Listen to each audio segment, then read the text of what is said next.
Do they feel like playing with a doll? This one is given to my daughter. I think so. Somebody gave it to her. So let this be my mascot until I decided to change something else. So today we are going to read, continue to read. So I'm looking at how many pages I'm having so that I know what time to really time it for. Not much. It's about 8 to 10 pages on chapter 6. Yeah. The Power of Inner Thought. Again, this book. The power of inner thought. What you say to yourself can boost or sap your energy. Self-talking is actually very useful in some of the research that I read. And I find it for myself, I find it very useful. Even when my daughter was very young, I spoke to her even though she don't understand my language then, but I think she understood because now she's 21 years old, and many things that I discuss with her, she can straight away grasp it, and she can also give me advice, So I guess self-talking is also like now I'm doing self-talking. I'm just sharing my self-talking with you out there. So hopefully someone out there can catch the values of this sharing, and then they will realize their path is very easy and there are many things they can do to help themselves. So because now social distancing and also the COVID-19, the only powerful thing that you can have is online. So I'm sharing this online. Okay, now let's start. Inner thought is what you say to yourself in the privacy of your own mind, but the things we say to ourselves are often energy depleters because you have monkey minds. If you have been following some of the Rinpoche or even Sadhguru in that manner, I follow Sadhguru on his video and his talk, and also I follow Rinpoche Mingyur. Then there's a happiness Rinpoche. I forgot his name because they have a different name, and it's quite difficult to remember. The next time I'll write it down and then I share with you. You feel that you want to listen more, you all can just go to their YouTube, or maybe later on I just put it below in my description, and you feel free to go and Google it yourself. I have an example from one of my clients. While she enjoyed going to the gym, she sometimes found the workout difficult.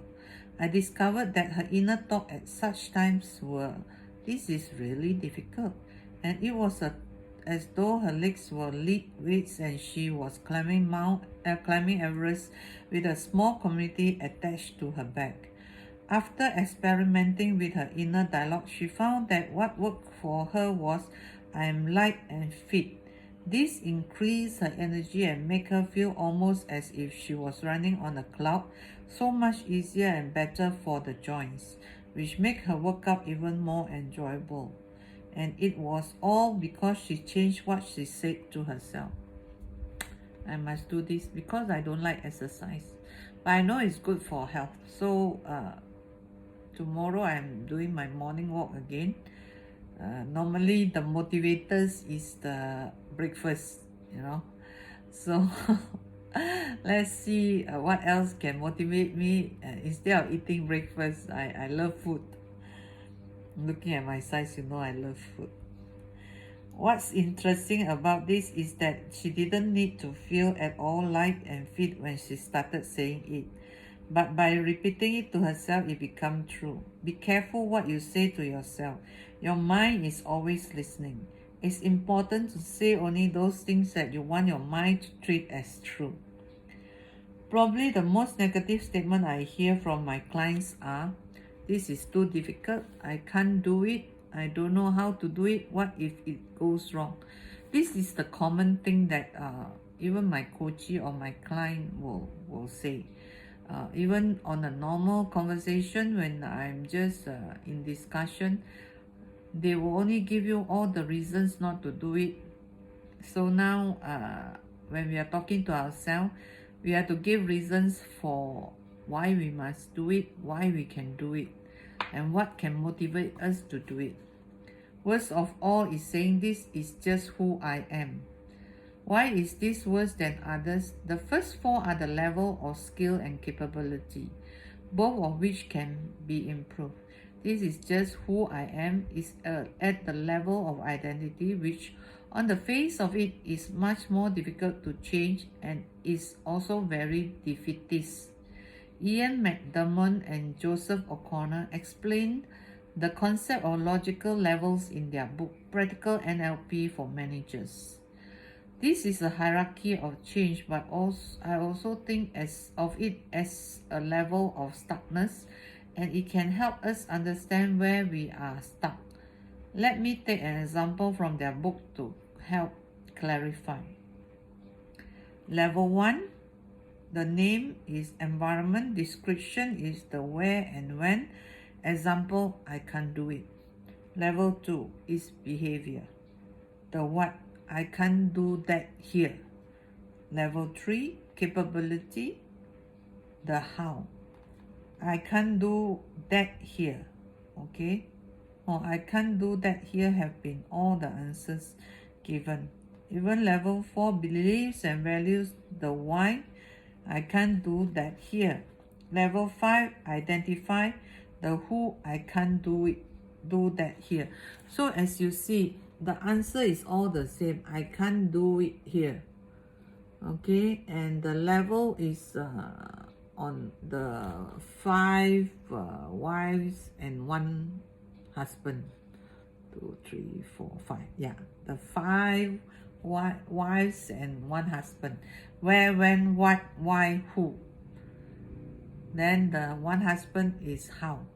When we do, I think one of the marketing, they say the 5 wives and 3 husbands. Okay, this is only 1 husband. You will see that in the example, a different word is italicized at each level. Okay. Oh, okay. The first level is here, the second level is that. The third level is do, the fourth level is can't, the fifth level is I. Oh, that's powerful. For level 1, environment, the word here is in italic. It is not that they cannot do something, it's just that they cannot do whatever it is in that place.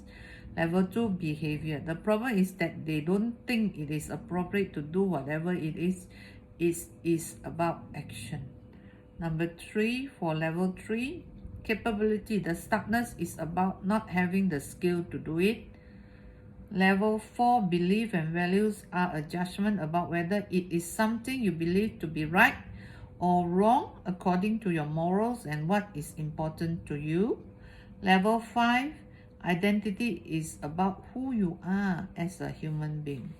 If you are stuck at the identity level, it is much more difficult to affect change because it strikes at your very being. For example, if you say to yourself, I am useless. Same as like people say, I am hopeless, I am useless, I am stupid, I am ignorant. Like me, I say I'm egoistic. That can change because ego is something that I built over time. So now I'm shading out the ego thing, but of course most of the time you can see my ego come out because I don't know why, but I am slicing that in bigger chunks nowadays. The more it hurt to get sound off by somebody, the better and faster I learn. So I welcome any kind of criticism you have. Thank you. The second example implies that there is room for improvement, whereas the first implies that it is something that you will never able to do. In his book Outliers, author Malcolm Gladwell explains that success is less a matter of skill than a matter of practice. He stipulates that anyone can become an expert at something after around 10,000 hours worth of practice. I think that's a good point, but sometimes it is just a matter of not talking about something as if it's your identity. John was referred to me for some coaching. He was an excellent manager, but he just couldn't think creatively. An important aspect of his job when there are problems to be solved. He said, I'm just not a creative person. I can't think around a problem. It just isn't me. He was really limiting himself with this label, so I invited him to metaphorically remove the label and just act as though he was creative next time a problem arose. Just that technique on its own made a huge difference to his problem-solving skill. Of course, he needed to develop his creativity a little bit more, but he was no longer blocked. The point is that giving yourself a label can be positive if it's a good one, but will be negative if it isn't. So instead of say I'm egoistic, I should say I am humble. Okay. Seem easy. The power of and the power of yet. Coming back to the fitness team, when I was young, I was always the last person to be picked for team games because no one saw me as in any way sporty. Neither did I. I was the least fit member of my family and the least interested in anything active. My identity was of someone not keen on sport of any kind and not good at sport of any kind. I was seen as more studious with my head buried in one book or another. But somewhere along the line, I decided to change this. Why shouldn't I be studious and fit? Why couldn't I enjoy books and play tennis? They aren't mutually exclusive unless I make them so. You don't have to be stuck in an identity that doesn't suit you unless you want to be. That's the thing. Unless you want to be. It's like me, I don't like sport. So I only choose activities that I love to do, like walking. I like, if you talk about running at this age, I no longer jog or run. I like to swim, but well, the situation don't allow me to swim in public pools or the club pool, so that had to stop.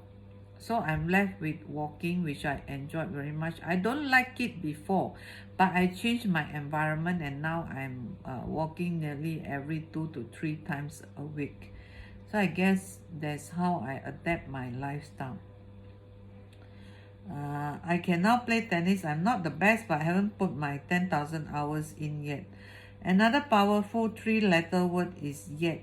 I can't do that yet implies that you could do it with some practice. It acknowledges the learning is a process. It opens a lot more doors than limiting yourself with negative identities labels. Thinking pattern. Dr. David Burns, a proponent of cognitive behavioral therapy, identified thinking patterns that form part of our inner thought landscape. Our thoughts affect how we feel, and how we feel affect our energy. Before I introduce you to the pattern, I want to share with you how we deal with all the millions of pieces of information we are subjected to at any one time, through all of our senses. However, our conscious mind can cope with only between 5 and 7 pieces of data at once. So what does it do with the rest of the data? In order to cope with this onslaught, the mind does one of the 3 things. It deletes, distorts, and generalizes. Deletion.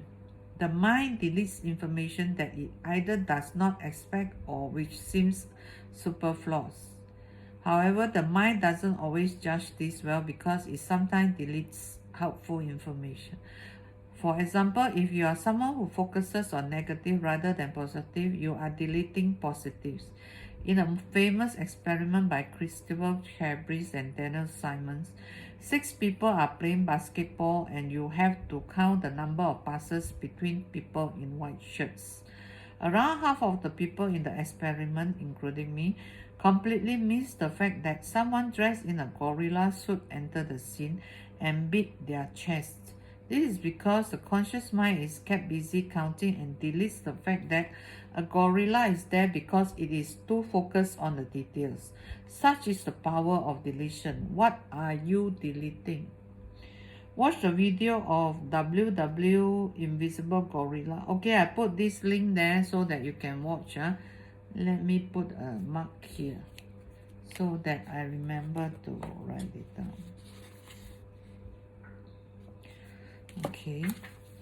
Distortion. The mind also distort information to fit in with our expectation. This is how optical illusions work. For example, here is a popular one. Paris in the spring. If you read Paris in the spring, you are wrong. It actually reads Paris in double the spring. We just don't expect to see the twice, so we delete the second one completely oblitely to the fact that you have done so. Often this doesn't cause us problem, but it can do. For example, it can cause us to take things personally that are not intended as such. This one bring me to one issue yesterday. When we take things personally, we feel bad. When we feel bad, our energies takes a knock. Generalization. This is when a group thinks together. I think what she meant to. This is when we group things together. Okay. Statement like always, never, completely, all men are, all women are, tends to be generalization. For example, if someone has been let down by a couple of people, they might generalize that people can't be trusted. That's clearly a generalization because most people are trustworthy. We create this generalization through our personality filters, experience, values, and belief, but you don't have to be stuck in them. You just need to be aware that they could be happening and where they might be causing you a problem. The main thinking pattern. Here are the main thinking pattern borrowed from my book, Think Positive, Feel Good. She wrote quite a few books. Pattern, all or nothing thinking. Description. Everything is black or white. It ignores the fact that there are often areas of gray in between. Example, this just hasn't worked at all. In reality, there are probably aspects of it that did work. Jumping to conclusion. Yeah, this is where I must look into seriously. I like to jump into conclusion. Making an interpretation without the facts or mind reading. She doesn't think I'm doing a good job. Should statement. Any statement that include must, have to, got to, or should. Also mustn't and shouldn't. These words act like rules and cause resistance and feelings of failure. I should do this perfectly, nothing else will do. This is the example. Personalization, thinking you are the cause of any event or that something is about you. My son in trouble and it's all my fault. This is the example. What if question, anticipating the worst outcome. What if it all goes wrong? Okay, these are examples. The what if question used to be my habit because of no confidence. But now since I have my confidence back, the what if question normally turn to positive. What else can go wrong? You just need to do it. What goes wrong will go wrong anyway, right? So I will always go ahead and do it and then face the music later. But this is also after I have find out the proper way of doing it and then improve it over time. How self-talk affects your energy. I wonder what self-talk is affecting your energy, emotional and physical, and how you can change it. Here are some ideas. Inner talk. This is difficult. Alternative, you can. What's my next step, or what can I do to make it easier? The effect. They engage the creative mind. You see, just by reading this one about inner thought, the alternative given and the effect, it have a change in my thought already. So you can give it a go and then see what is the outcome. There are so many here, so I will just choose another one, then we move on. Okay, the inner thought is, this just hasn't worked at all. The alternative, what 3 things went well? There will be 3. And what one thing would I do differently? The effect, this utilizes the 3 to 1 rule. Remember, earlier on I spoke about, I read from a book about 3 to 1 rule. This worked pretty well for me. Explore in chapter 3. You can go back and hear my reading on chapter 3. It helps you to acknowledge the positive and use any negatives constructively. I will just pick one more. Okay, the inner thought will be, I should do this perfectly. Nothing else will do. Alternatively, I will do the very best I can. The effect, this is much more expensive and forgiving. Nurturing best effort rather than ruling by fear. Remember that perfection is a tyrant. Since the impact of our energy can be huge, whether we use positive or negative thinking, you might as well invest your effort in positive thinking and enjoy the rewards. She took a quote from Carlos Castaneda. We either make ourselves miserable or we make ourselves strong. The amount of work is the same. This is powerful. Gratitude and forgiveness. When you cultivate an attitude of gratitude, your energy lifts, filling you with benevolence that radiates from within and even having a positive effect on those around you. You probably recognize that feeling when you are having a bad day and think everything is going wrong and the world is against you. On another day, you may feel as though the world is your oyster and everything is flowing for you. This is less likely to be a reflection of life itself than it is to be about your attitude to it. By focusing on what you can be grateful for, even in times of challenges, you can transform your experience of life and enjoy a gentle energy to filter your life experiences. A good habit to develop is to keep a gratitude journal with all the things you are grateful for, from the big things to the little things, such as the fact that the barista smiled today, or driving to work you had 3 green lights in a row. An accumulation of small gratitudes can have a big impact.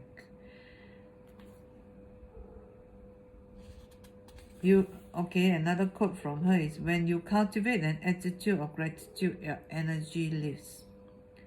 Forgiveness can be energizing too. Your inner thought may involve statements such as, I can't believe he did that on me, or I'm never going to speak to her again. Holding on to unforgiveness is a heavy weight to carry, but many people have hang-ups about forgiving others.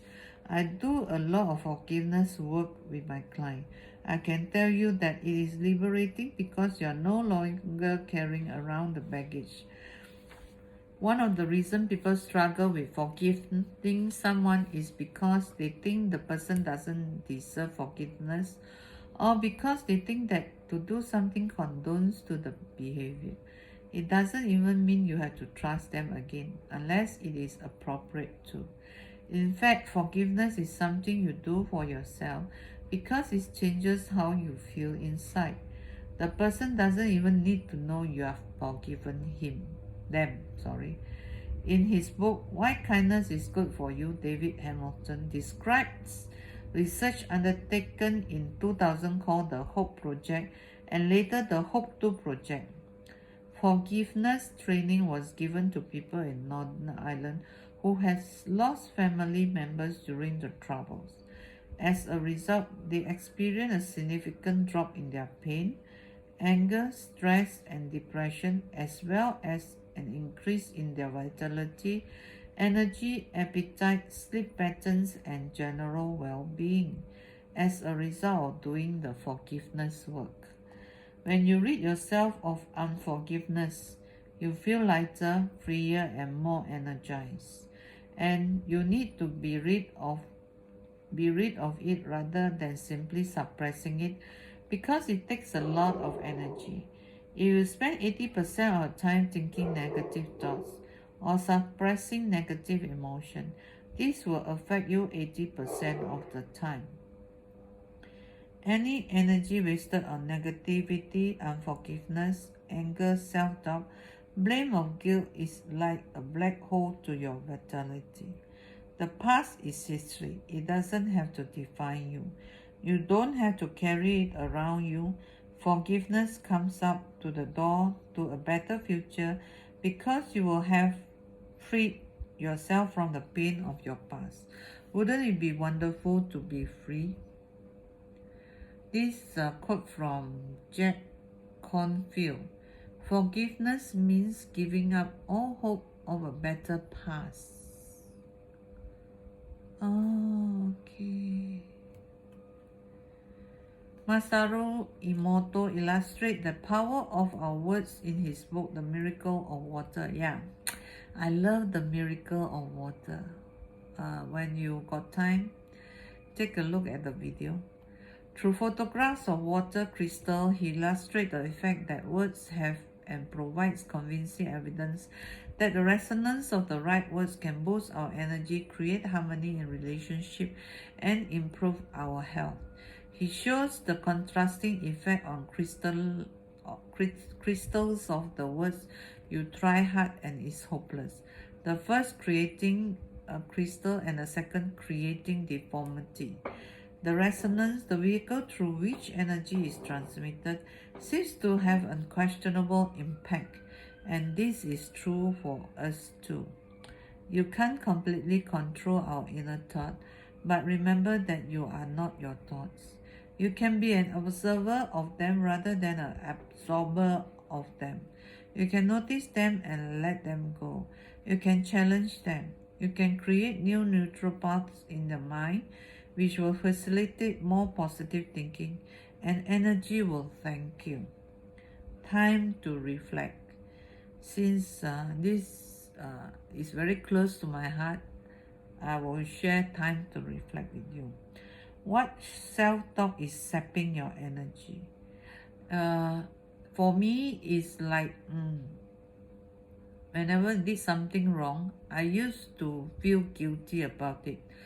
But now I will dissect it and then see what I have done wrong and how I can do it better. And then I will talk to myself or a self-coach that, okay, that's in the past. Okay, next time if I see this type of situation again, I must do this. So her restorer, Tricia mentioned about restorers. I already put in place restorers. Sorry, my tongue don't twist that well. But it will be okay, So every time I feel down now, I will just think about her word, the restorers, and then I'm back in action. Yeah, I will still have the sore feeling because it doesn't happen overnight. You remember, she just mentioned you need 10,000 hours. I just started less than 1 hour on each of the item that she mentioned. So, but it is really very motivating, and also it is an energy booster too. Number 2, what alternative self-talks can you employ? I have been very optimistic in most of my speeches. I have practiced optimism in things that I can see. Even though people keep throwing garbage at me, telling me things that is negative, and they feel that I'm crazy, that's what they say. Are you mad to think even this is possible? But what I'm saying is that I say, well, to me, I think it's possible. I'm not sure how you feel about it, because if you want me to do something like what you have mentioned, I believe for me it's possible. Even this word itself already given me the confidence to move on. How will you handle this? What unforgiveness are you holding on to? What unforgiveness? Good question.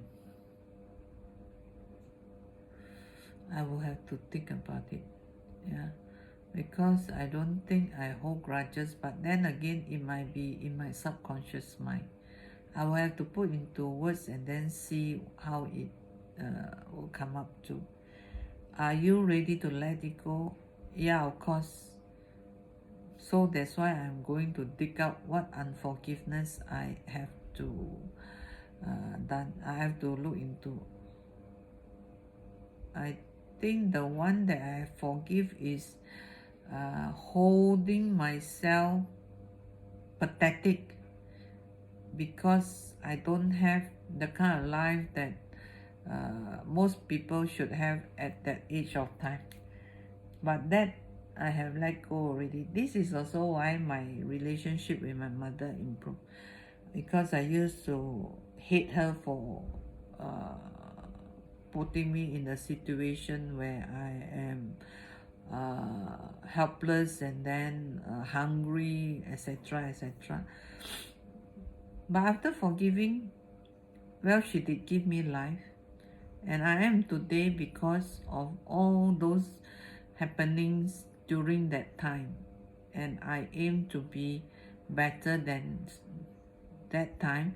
So it's sort of like, instead of pain, it serves as a motivator. So I should be thankful, and I am thankful. What can you be grateful for? I am grateful for many things. Number one, I'm alive. Number two, I have some health issue, and I have a doctor that I can who is looking into it. If we cannot solve my problem, there are many other doctors that I can search for answers. Number three, I believe my body can cure itself once I find out what is the issue. So even these three things is good enough to be grateful for. So what are you grateful for? Okay, take some time to think about it. So tomorrow I will read about chapter 7. I'll read on chapter 7. The title is Zen and Mindfulness. So thank you for your time and have a good life.